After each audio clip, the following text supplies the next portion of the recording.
The fat controversy. What you don't know about healthy fats. We all know that saturated fats are unhealthy and kill us.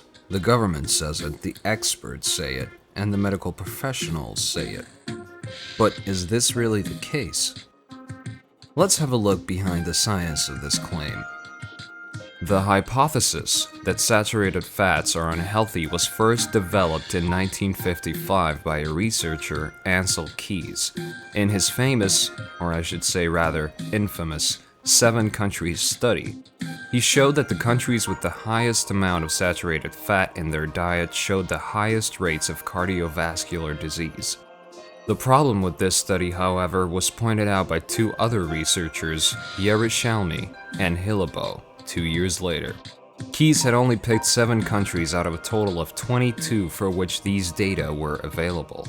Had he used the full data set, his theory would have looked much weaker and his study probably never published.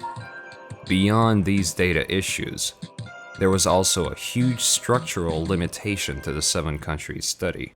It was an epidemiological investigation. Epidemiological studies can only show an association, not causation. In other words, they simply show that the two elements occurred together, but they cannot establish any causal connection.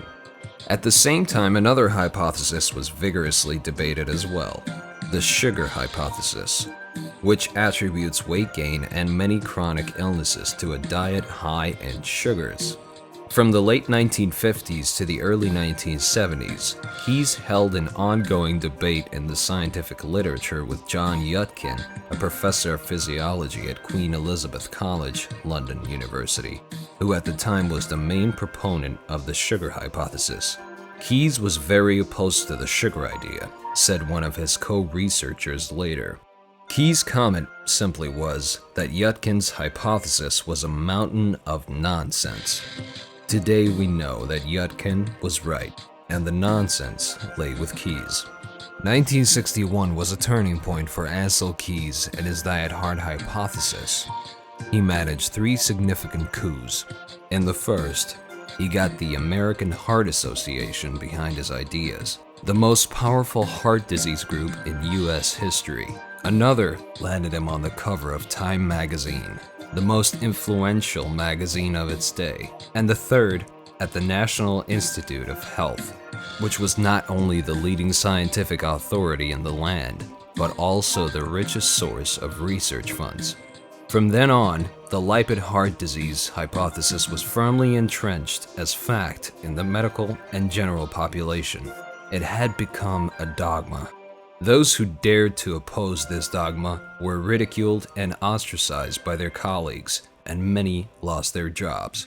In the years to follow, a huge industry happily jumped onto the low-fat bandwagon, producing a myriad of cheap foods based on carbohydrates.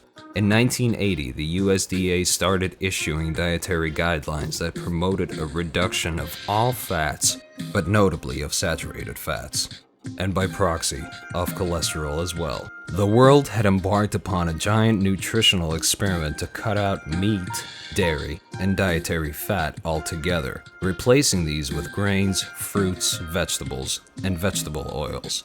The results? An increase in the prevalence of obesity, heart failure, stroke, and ultimately heart disease. That the Western world came to see vegetable oil as the healthiest possible kind of fat was one of the more astonishing changes in our attitudes about diet in the 20th century. The change in consumption itself was astronomical. The oils went from being completely unknown before 1910 to representing somewhere around 7 to 8% of all calories consumed by Americans by 1999. But what happened to the rates of heart disease? Contrary to Keys' theory, heart disease, diabetes, and obesity simply skyrocketed, despite a continuous reduction in total fat, saturated fat, and cholesterol consumed in most Western countries. So what are we to do with all that? Countless studies have since been done that have thoroughly disproven that saturated fats cause heart disease. Notably, one of the biggest and longest epidemiological studies ever undertaken, the Framingham study, failed to show any correlation between saturated fat intake and heart disease. One of the researchers involved in the study, George Mann, later said, "That went over like a wet blanket with my superiors at NIH, because it was contrary to what they wanted us to find." Not until 1992 did a Framingham study researcher, William Castelli, publicly acknowledge the following. In fact, the more saturated fats one ate, the lower the person's serum cholesterol, and the lower their weight. Another point that the Framingham study showed conclusively was that lowering cholesterol was not helpful. In fact, with each 1% drop of cholesterol, there was an 11% increase in heart disease rate and total mortality. In 1993, another study, the Women's Health Initiative, enrolled 49,000 women with the expectation that the benefits of a low-fat diet would be proven once and for all. After a decade of eating more fruits, vegetables, and whole grains, and cutting back on meat and fat, these women failed to lose any weight. But more importantly, they also didn't see any significant reduction in their risk for heart disease or cancer. This trial was the largest and longest ever done of the low-fat diet, and the results clearly indicated that the diet had completely failed. Another finding was that men whose cholesterol had gone down were found to die at significantly higher rates from suicides, accidents, and homicides. Researchers have subsequently suggested that cholesterol depletion in the brain may lead to an impairment of the functioning of serotonin receptors. In other words, low cholesterol causes depression. More recent studies paint the same picture.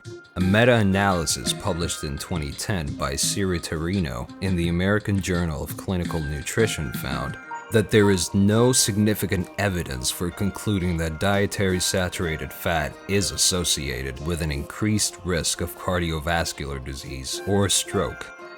Saturated fats are vital for the body and the mind, and to cut them down has been shown to lead to an increase in a range of diseases and death. Saturated fats are very energy dense and satisfy the body, thus reducing hunger and craving for carbohydrates. The real culprit behind the explosion of heart disease, diabetes, obesity, and cancer in the West. A low-fat diet will inevitably be high in carbohydrates, replacing these healthy fats. Furthermore, saturated fats have been replaced by polyunsaturated and artificial trans fats like margarine, which have also been shown to be toxic to the body. So what should we do?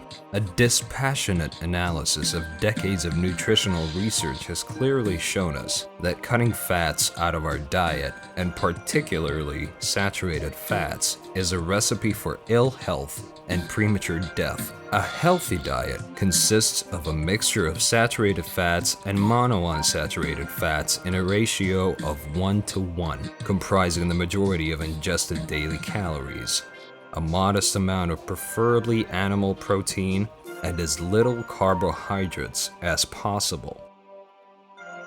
So let's all put down the toast and have bacon and eggs instead.